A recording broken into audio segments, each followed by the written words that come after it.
তুমি আমার এত কষ্ট দিলা যেটা আমি কখনোই ভুলতে পারবো না। আমি জানি তুমি তোমার করা প্রতিটা ভুল বুঝতে পারবে, কিন্তু আফসোস সেদিন আর আমাকে খুঁজে পাবে না। আমার লাইগা কান বাজে দিন আমি রইব না বন্ধু। মাত্র তো শুরু করছি, জীবনে এত টাকা ইনকাম করব, যারা এক সময় টাকার অভাব দেখে ছাইরা গেছে তারা ওই দিন আমার টাকা দেখে আফসোস করবে।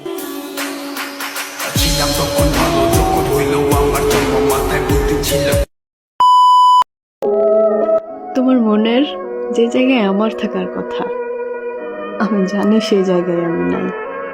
কিছু সত্যি জানার পরেও চুপ থাকি, কারণ আমার প্রিয় মানুষ আমার সামনে মাথা নিচু করে কথা বলবে, সেটা দেখার শক্তি আমার নাই।